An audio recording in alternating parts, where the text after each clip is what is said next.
Saludos a todos. En este laboratorio vamos a estar discutiendo análisis cualitativo de cationes y los diferentes tipos de reacciones químicas, ¿verdad? El laboratorio, el nombre es un poquito extenso.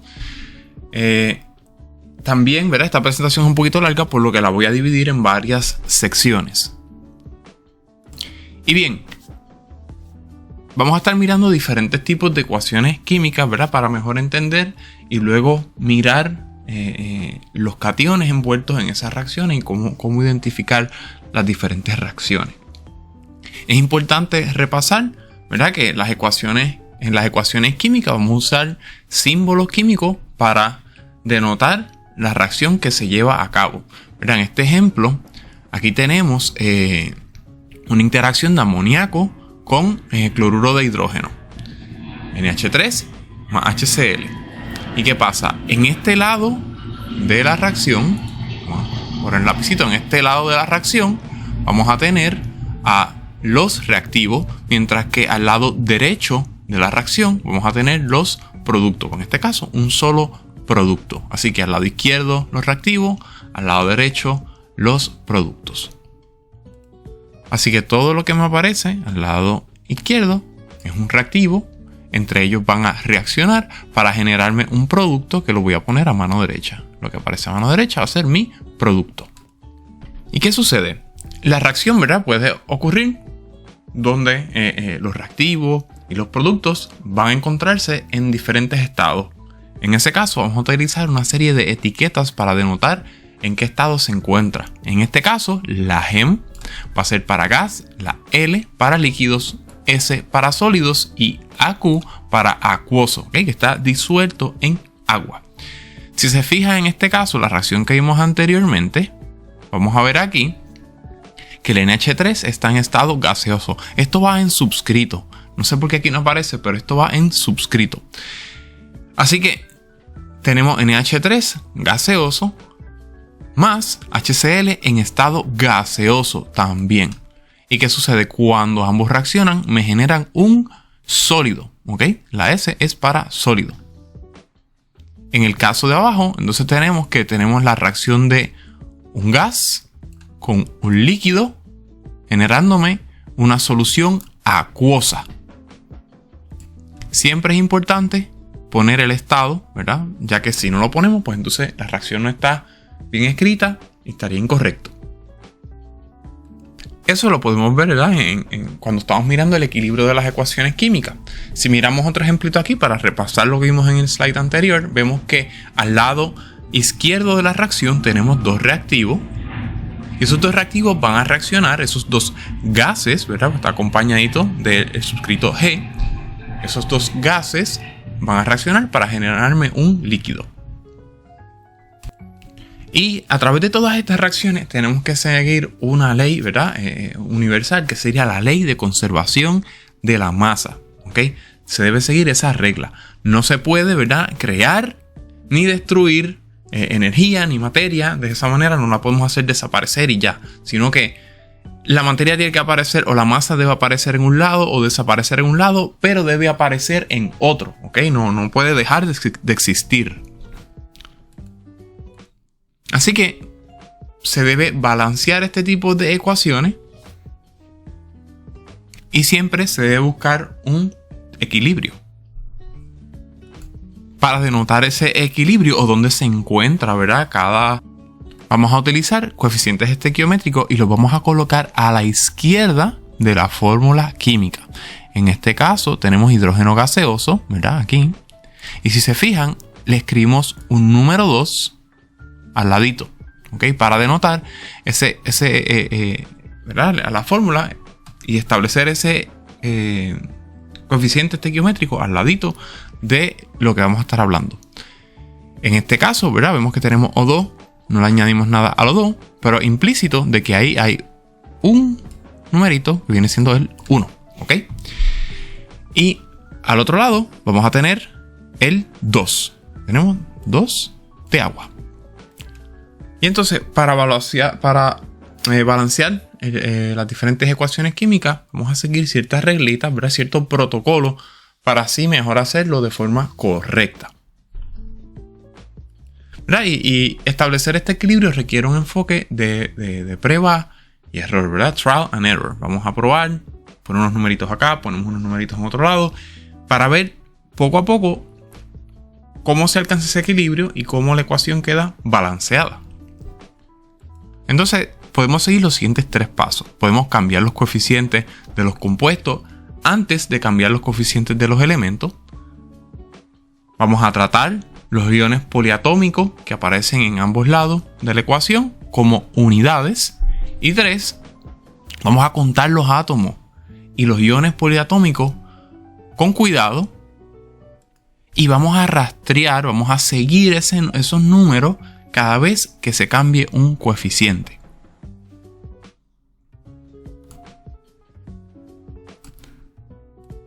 Por ejemplo, aquí tenemos el caso de la combustión de propano, ¿verdad? Propano es un gas. Para llevar a cabo un proceso de combustión siempre vamos a necesitar 3 cosas, ¿verdad? Necesitamos una fuente inicial de energía, una llama, una chispa, un combustible, que en este caso es el propano, y un agente oxidante. El agente oxidante viene siendo oxígeno, en este caso, que también se encuentra en estado gaseoso. Y cuando miramos aquí, tenemos esta reacción de 2 gases, hay una chispa, ocurre el proceso de combustión y me genera 2 productos, ¿verdad? Esto siguiendo una situación ideal, se generan 2 productos. Tenemos CO2 en su estado gaseoso, dióxido de carbono y agua en su estado líquido. Así que a la izquierda tenemos 2 reactivos, a la derecha tenemos 2 productos. Y miramos, necesitamos balancear esta ecuación. Y vamos a seguir los siguientes pasitos. Tenemos la ecuación escrita. En el paso 2 vamos a dejar, ¿verdad? que los numeritos que acompañan el O2 los dejamos hasta el final, ¿verdad? Porque con el oxígeno podemos jugar un poco para equilibrar. Así que vamos a seguir, ¿verdad? Vamos a hacer un conteo de los átomos de carbono que tenemos al principio versus los que tenemos al final en esta primera ecuación. Si se fijan, aquí tenemos 3 átomos de carbono, mientras que al final solamente nos aparece 1. Esa ecuación claramente no está balanceada, ¿verdad? Porque esos carbonos no pueden desaparecer. Esos carbonos tienen que estar al final como producto en algún sitio, ¿verdad? No necesariamente tiene que ser en el CO2. En este caso sí, pero tienen que estar en algún sitio. Para eso vamos a utilizar los coeficientes que hablamos anteriormente. Así que si empezamos con 3 carbonos, en los productos deben aparecer 3 carbonos también. Lo mismo pasa con los hidrógenos. Al principio tenemos 8 hidrógenos en los reactivos y en los productos solamente nos aparecen 2. Así que tenemos que claramente jugar con los coeficientes de reacción para ajustar esos desbalances y crear una ecuación balanceada. En este caso, ¿verdad? Como dejamos los oxígenos para el final, más fácil de ajustar. Así que empezamos aquí. Para ajustar los carbonos, si se fijan aquí, si al principio tenemos 3, en los productos deben aparecer 3. Así que en él vamos a multiplicar, ¿verdad? CO2, vamos a poner el coeficiente al ladito de 3.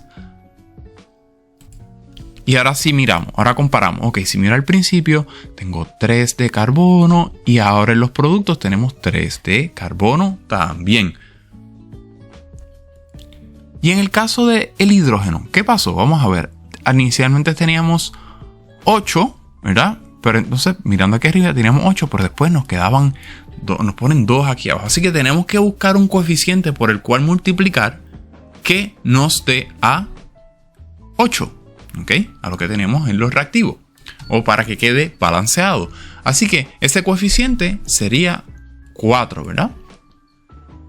En este caso, tenemos esta parte de la ecuación ya balanceada. Tenemos los carbonos balanceados, los hidrógenos balanceados y los oxígenos quedan balanceados. Vamos a ver.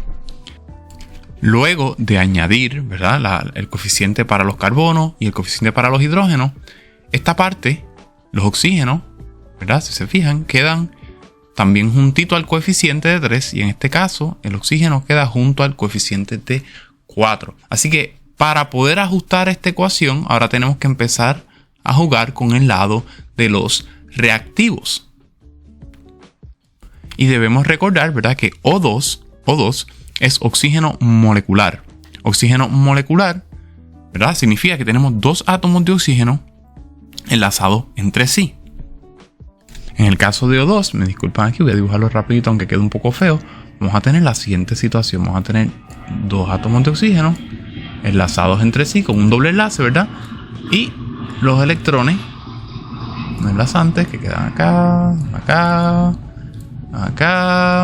Ay, disculpen que queda feito, pero dibujar con el mouse no es fácil. Ok, tenemos O2, ahí está, más o menos. Eso sería una representación bien fea de una molécula de oxígeno, ¿verdad? Oxígeno molecular, O2. ¿Qué es lo que tenemos aquí representado? Así que para balancear los oxígenos se multiplicó por 5 aquí. Lo que significa que entonces que en los reactivos debe haber, ¿verdad?, cuando contamos, aproximadamente la misma cantidad de oxígenos. Si nos fijamos en el primer caso, tenemos 3 multiplicado, ¿verdad?, o como coeficiente del CO2, así que ya contamos con 3 de estas unidades, por decirlo así, que claramente se encuentran envueltas en esta nueva molécula de dióxido de carbono. Y los otros oxígenos se encuentran en la molécula de agua. Así que si contamos, ¿verdad?, las unidades, contamos las O's, los oxígenos, por decirlo así. En este caso tenemos, aquí, en este caso ya tenemos 6 de ellos, ¿verdad?, accounted for, contado. Y en este caso tenemos 4 más, que sería un total de 10. Y ahí nos queda la ecuación balanceada. Pero no se preocupe porque entonces más adelante vamos a ver. Ahora vamos a calificar, ¿verdad?, a cualificar esas reacciones en los diferentes tipos. ¿Sí? Vamos a estar aprendiendo los tipos de reacciones con los que vamos a estar trabajando en este laboratorio. Primero vamos a mirar las reacciones de combinación y de descomposición. En las reacciones de combinación vamos a tener, ¿verdad?, como bien dice el nombre, la combinación de 2 o más reactivos para generarme un producto. Aquí tenemos un ejemplito, ¿verdad?, donde tenemos 2 reactivos combinándose para generarme un producto. Eso sería una reacción de combinación.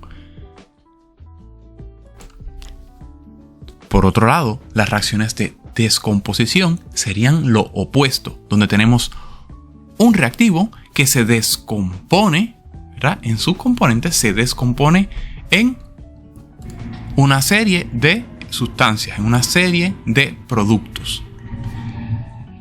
En este caso, ¿verdad?, nos pone un ejemplo genérico donde C se descompone y me genera A y B. Aquí abajito tenemos otro ejemplo de situaciones similares. Pero a la conclusión que podemos llevar es que las reacciones de combinación y descomposición son opuestas una a la otra. Otro tipo de reacción serían las reacciones de combustión. Y ya de las reacciones de combustión, ¿verdad?, hablamos un poquito anteriormente en un slide anterior donde lo usamos como ejemplo, la combustión de propano. Las reacciones de combustión requieren, ¿verdad?, 3 elementos o 3 cositas para poder llevarse a cabo. Como les mencioné, primero necesitamos una fuente de energía, un chispazo. Necesitamos un agente oxidante, que muchas veces oxígeno actúa como un reactivo, ¿verdad?, como un agente oxidante. Y necesitamos el combustible, que muchas veces es un hidrocarburo, que el cual actúa, ¿verdad?, reacciona con el aire para generarme otros productos. ¿Verdad? Aquí nuevamente nos presentan el ejemplito que vimos anteriormente de la combustión de propano, donde tenemos el propano como combustible, el oxígeno como agente oxidante y, ¿verdad?, se le presenta una chispa, una fuente de calor para que ocurra ese proceso de combustión. Durante ese proceso de combustión, pues entonces nos genera CO2 en estado gaseoso y agua. También vamos a estar mirando las reacciones de precipitación. En las reacciones de precipitación, nosotros vamos a tener que a medida que se lleva a cabo la reacción, se genera un producto insoluble. Ese producto insoluble se va a ir al fondo del vasito de precipitado que estemos utilizando. Por eso se le llama un precipitado. Es una reacción de precipitación. Y nos presentan aquí abajito un ejemplo, ¿verdad? Donde estamos mezclando dos soluciones acuosas, acu, y me generan un sólido insoluble. Ese sólido insoluble se va a ir al fondo. Como pueden ver en este ejemplo, el sólido insoluble tiene un color diferente adicional a eso, pero el sólido insoluble se va al fondo del envase en forma de un precipitado. Bien, ahora vamos a estar mirando, ¿verdad?, una pequeña guía de solubilidad para los compuestos iónicos, específicamente en agua, cuando colocamos esos compuestos iónicos en agua. Pero antes de entrar en esto, ¿verdad?, tenemos que repasar, o más bien establecer, porque me imagino que todavía no han tomado en clase esta parte de la polaridad de agua, pero debemos establecer de que agua, la moleculita de agua, si miramos aquí, tenemos un ejemplo donde la pelotita roja representa el oxígeno y las pelotitas blancas representan hidrógeno. ¿Y qué sucede? El oxígeno es una molécula mucho más electronegativa que los hidrógenos. Por tal razón, la carga parcial negativa, ¿verdad?, la agrupación de electrones va a tender a estar más hacia el oxígeno. Así que el oxígeno va a tener una carga parcial negativa sobre él, ¿verdad?, va a tener un polito. Mientras que el hidrógeno o los hidrógenos van a tener una carga parcial positiva, ¿verdad?, porque van a tener un déficit de electrones sobre ello. Así que cuando nosotros hablamos de la molécula de agua en solución, vamos a darle aquí más fácil, en solución, ¿qué sucede?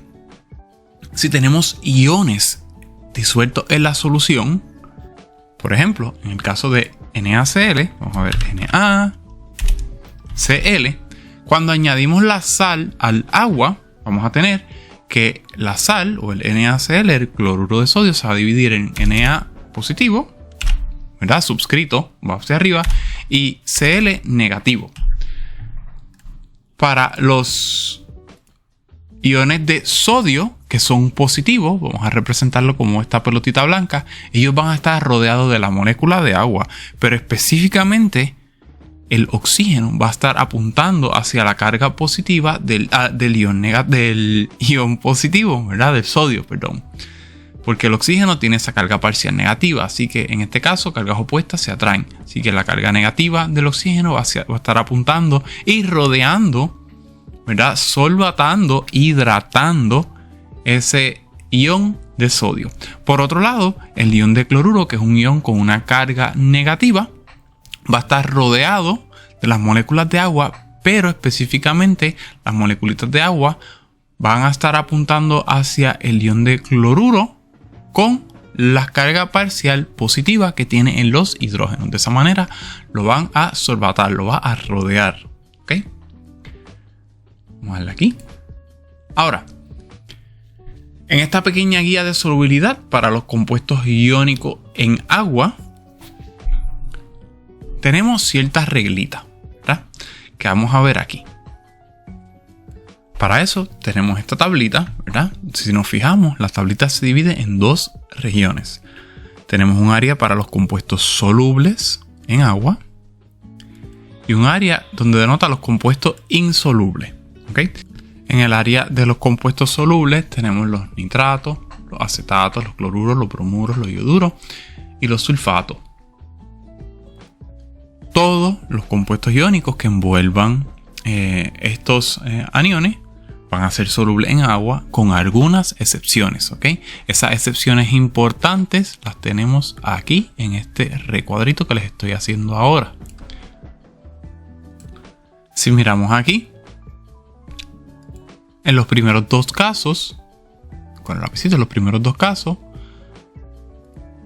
no hay ninguna excepción, por lo que, ¿verdad?, no tenemos ningún problema. Pero en el caso del cloruro, bromuro y yoduro, si nos fijamos aquí al ladito, los cloruros de plata, de mercurio y de plomo van a ser insolubles, ¿ok? Así que esos compuestos no le vamos a colocar el acuoso, ¿verdad?, son insolubles. Y lo mismo en el caso para los sulfatos que vienen acompañados, ¿verdad? Sulfatos de bario, de mercurio y de plomo también van a ser insolubles en agua. Todo lo demás que no contenga esto que mencionamos aquí, se le va a colocar entonces el acuoso, ya que son solubles en agua. En el caso, ¿verdad?, de los insolubles, pues entonces le vamos a colocar sólido, porque no se disuelven en agua. Al ser insolubles en agua, pues nos generan un precipitado. En la parte inferior de la tablita tenemos la situación opuesta. Todos los compuestos que contengan estos chicos que están aquí van a ser insolubles a menos que tengan las siguientes excepciones importantes, ¿verdad?, que tienen al ladito. Así que van a mirar esta tablita para seguir esas reglitas de solubilidad. Entonces podemos ver unos ejemplitos aquí. Tenemos en el primer caso nitrato de plata. En el caso de nitrato de plata, si buscamos la tablita, regresamos al slide anterior, vemos aquí que todos los nitratos, todos los que contengan nitrato, van a ser solubles en agua, ¿verdad? Así que no hay ninguna excepción. Así que ese primer caso es soluble en agua. En el segundo caso, ¿verdad?, tenemos sulfato de calcio. Si vamos a la sección de los sulfatos, ¿verdad?, no hay ninguno que tenga calcio como excepción, así que va a ser soluble. El segundo caso también es soluble. Y en el tercer caso, si regresamos a la tablita anterior, si buscamos en la sección de los carbonatos, ¿verdad?, aquí teníamos carbonato de potasio. Miramos cuáles son esas excepciones, ¿verdad? En el caso de carbonato de potasio, y vemos aquí que dice compuesto con NH4 y los cationes de metales alcalinos. Potasio es un metal alcalino, así que es una de las excepciones, por lo tanto es soluble. Recuerden que este lado de abajo de la tablita nos dice cuáles son los compuestos insolubles y las excepciones son los solubles. Esta parte de abajo de la tablita es lo opuesto a la de arriba, ¿ok? Así que en este caso, el carbonato de potasio también es soluble. El caso C es soluble, porque es una de las excepciones. Bien, por otro lado, vamos a estar mirando, ¿verdad?, reacciones de desplazamiento doble, o también conocidas como, ¿verdad?, de metátesis, reacciones de metátesis. ¿Y qué pasa? Esto es bien sencillo, aparenta complicado, pero es bien sencillo. Y lo que va a ocurrir aquí es una sustitución, ¿verdad? Se van a intercambiar los cationes por los aniones, ¿verdad? Entre cationes se van a intercambiar los aniones. ¿Y qué sucede? Aquí, si nos fijamos en esta reacción, tenemos este reactivo reaccionando con este reactivo de bario, el reactivo de sodio reaccionando con el reactivo de bario, resultando en este producto y en este producto. ¿Y qué sucede? Si se fijan, aquí el sodio se va con el OH, el hidróxido, y el bario se va con el sulfato. Se intercambian los aniones, ¿ok? Y el resultado es esta reacción de desplazamiento doble, ¿verdad? Donde se sustituyeron las parejitas. En ese caso, en esta reacción, tenemos un precipitado, que es este producto que estoy circulando aquí, el sulfato de bario. Así que ahora podemos ver que en una ecuación molecular los compuestos se van a representar mediante las fórmulas químicas, ¿ok? Como si existieran en solución como molécula o unidades de fórmula, ¿ok? Que es lo que tenemos aquí en esta reacción de desplazamiento doble. También tenemos que mirar la ecuación iónica. En el caso de la ecuación iónica, vamos a representar los compuestos, ¿verdad?, en su forma iónica en solución. Así que aquí vamos a tomar como ejemplo, ¿verdad?, la ecuación molecular que utilizamos en el ejemplo anterior. Aquí tenemos la ecuación molecular donde todo está balanceado, ¿verdad?, todo está cuadradito, y vamos a romperla en sus ecuaciones iónicas. Vamos a ver. Para eso tomamos cada uno de los componentes de la reacción, ¿verdad? Aquí tenemos el sulfato de sodio y sulfato de sodio en su estado acuoso, ¿verdad? Lo vamos a dividir en sus iones, en sus componentes. Así que tenemos el sodio con su carguita positiva y el sulfato con su carguita negativa. Importante poner el acuoso. Ahora tomamos el segundo componente, el segundo reactivo, y separamos el bario de su anión o el anión que la acompaña, que son iones de hidróxido. Así que tenemos el catión o el ion positivo de bario con el anión o los iones negativos de hidróxido, ambos en su estado acuoso. Por eso es que la ecuación se llama iónica, ¿no? Porque representan, o hay que poner sus carguitas, las carguitas asociadas a cada ion del reactivo o el producto, ¿verdad? Depende cuál se esté trabajando. Ahora, en el ladito del producto, vamos a hacer lo mismo para esa ecuación iónica. Vamos a romper, ¿verdad?, el hidróxido de sodio en sus componentes. Así que cogemos Na positivo, ¿verdad? Tenemos el sodio positivo, acuoso, y el hidróxido con su carguita negativa en estado acuoso. Para generar la ecuación iónica total, entonces vamos a escribir, ¿verdad?, esta ecuación en su forma iónica o desglosadita como hicimos aquí. ¿Ok? Todo esto, pero en orden. Así que en el lado de los reactivos colocamos los reactivos en su estado iónico. Y en el lado de los productos colocamos el producto, pero en su estado iónico. ¿Y qué sucede? En este caso teníamos este sólido o este precipitado. El precipitado se va a escribir, ¿verdad?, así en su formita completa. No lo van a desglosar porque no se disuelve en agua.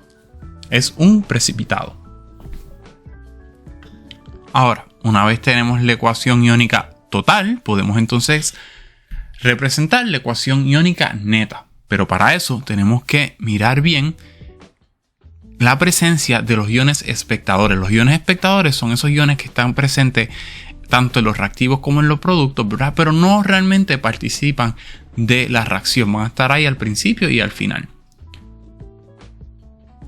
Como los encontramos al principio y al final, los podemos cancelar o los podemos eliminar entre sí, ¿verdad?, para entonces obtener la reacción iónica neta.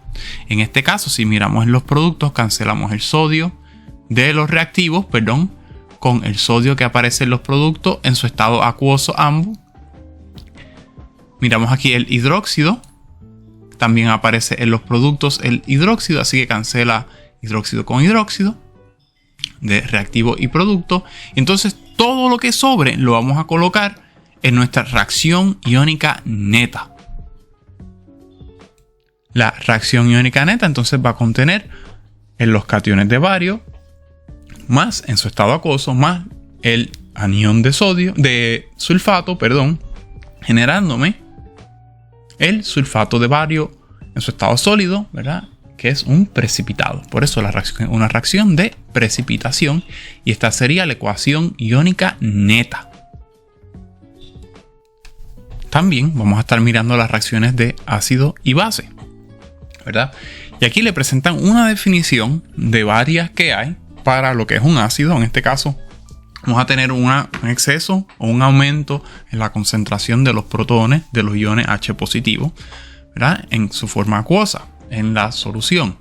Esa es una de las definiciones. Hay varias, ¿ok? Pero eso viene siendo ya parte de la segunda parte de este curso, ¿okay? Así que no vamos a entrar en eso. Ahora, por otro lado, están las bases. Y las bases van a aceptar esos iones de H positivo que tenemos extra en solución. Nuevamente, esta es una de las definiciones que puede tener una base. Hay varias, pero vamos a usar esa solamente. Así que en estas reacciones de ácido-base también las conocemos como reacciones de neutralización. ¿Por qué? Porque se neutraliza un ácido con una base, ¿ok? Y típicamente nos generan una sal. Así que Si utilizamos la próxima reacción como ejemplo, tenemos HCl o ácido clorhídrico, ¿verdad? Su estado acuoso, y hidróxido de sodio, NaOH. Si se fijan, tenemos hidrógeno aquí, tenemos un protón aquí, tenemos OH acá con carga negativa. Cuando se mezcle ese ácido fuerte con esa base fuerte, me van a generar agua, ¿verdad? Se neutralizan, me generan agua durante ese proceso de neutralización y me generan una sal. ¿Okay? En este caso, esto es sal de mesa, NaCl, la cual es soluble en agua, así que ponemos el AC.